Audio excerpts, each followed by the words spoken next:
The demonstrators are right to say that the problem is not Netanyahu, is not the policy of Israel. It's the very nature, ideological nature of the regime. Ilan Pappe, benvenuto nella redazione di Fanpage. Lei ha appena scritto un libro in cui ripercorre in qualche modo la storia dell'insediamento sionista in Palestina e la successiva nascita dello Stato di Israele, con tutti poi i conflitti che lo hanno accompagnato. In queste ore Israele prova a ridisegnare i confini e gli equilibri dell'intero Medio Oriente. Era un finale inevitabile o questa guerra è frutto della formazione di una destra messianica e suprematista? I think the conflict is inevitable because there is a basic problem with the idea of a Jewish state in the middle of the Arab world that imposes itself by force on millions of Palestinians against their own will. And this has been the case from the very beginning of the Zionist project.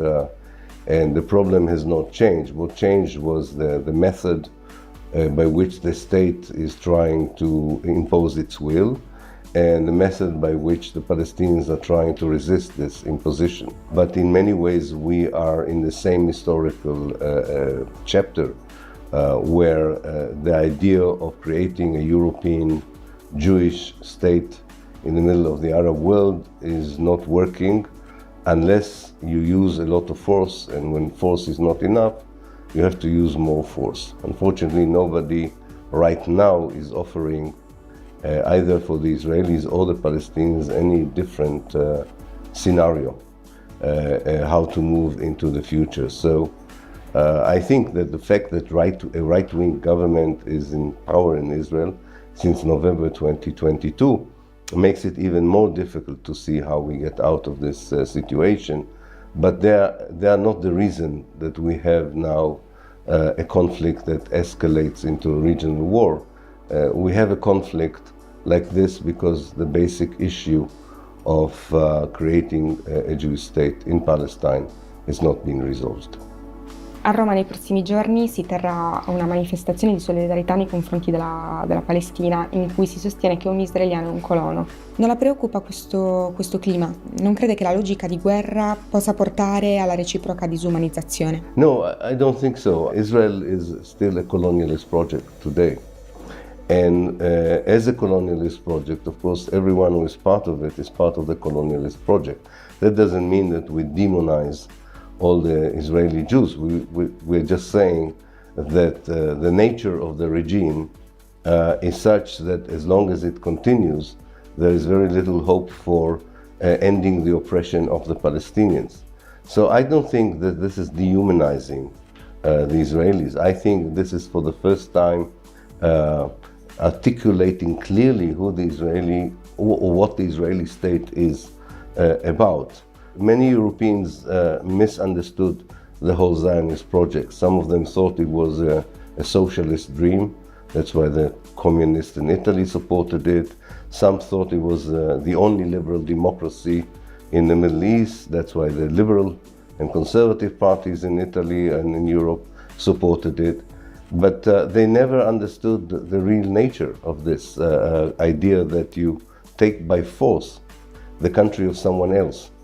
And you are not able to control it without oppression, occupation, colonization, ethnic cleansing. In the last year, Israel even is using genocide in order to do it. So I think the demonstrators are right to say that the problem is not Netanyahu, is not the policy of Israel. It's the very nature, ideological nature of the regime. An ability to understand that Zionism today is an ideology that justifies the genocide in Gaza, the ethnic cleansing of the Palestinians in the West Bank, the discrimination against the Palestinians inside Israel. Lei pensa che in qualche modo il governo Netanyahu, nei piani del governo Netanyahu ci sia la volontà di estendere i confini dello Stato di Israele a quella che era l'Israele biblica, insomma? Yeah, I think this government is a very fanatic version of Zionism. You can call it neo-Zionists. And yes, I think they believe they have an historical moment to not only to extend the border, which is less important.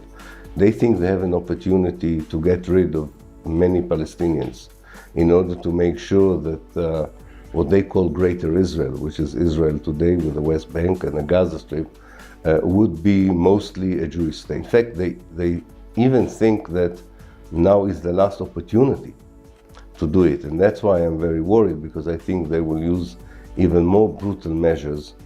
Stiamo affrontando una guerra che sembra non avere soluzione. Come è possibile non perdere la speranza? In the short term, I don't think there's much we can do and much we can hope for.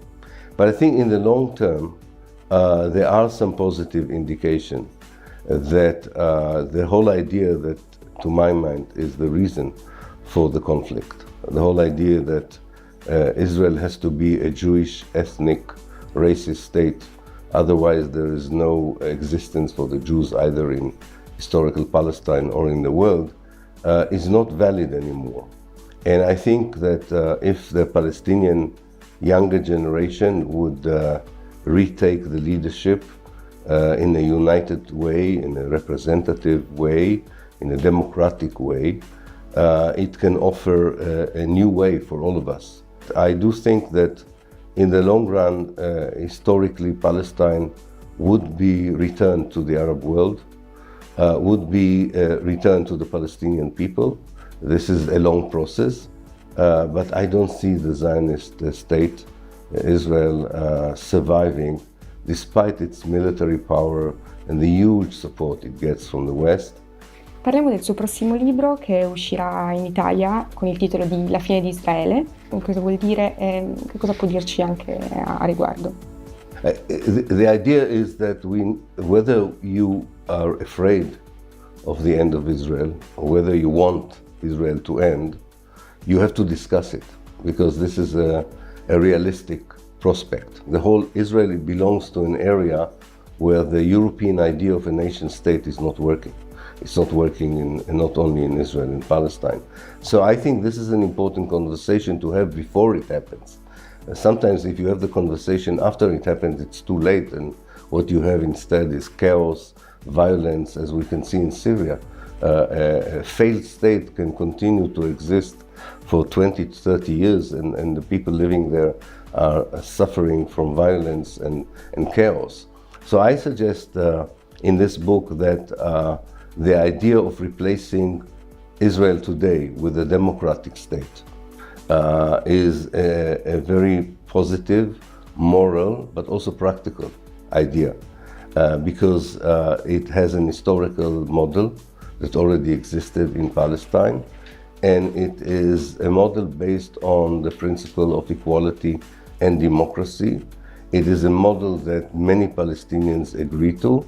We have a problem with the Jewish society, I understand that, but I think that if the Palestinians, that's what I claim in the book, that if the Palestinians would clearly say that they support the idea of a one democratic state from the river to the sea, I think it will also influence the more progressive forces inside the Israeli society to support the idea, and definitely the world to support the idea. So the book suggests a different agenda. What is the agenda today? The two-state solution. That's what Europe and America wants. And this is not realistic. So we have to think out of the box. We have to think differently. We don't have to invent the wheel. These ideas were there before, but I think they were not relevant before. I think they're very relevant. So I put a question mark on the end of Israel. I'm not saying that I'm a prophet, that I know it's going to happen, but I'm afraid we're going that direction, and this could be very dangerous and disaster, or could be an opportunity for building something better.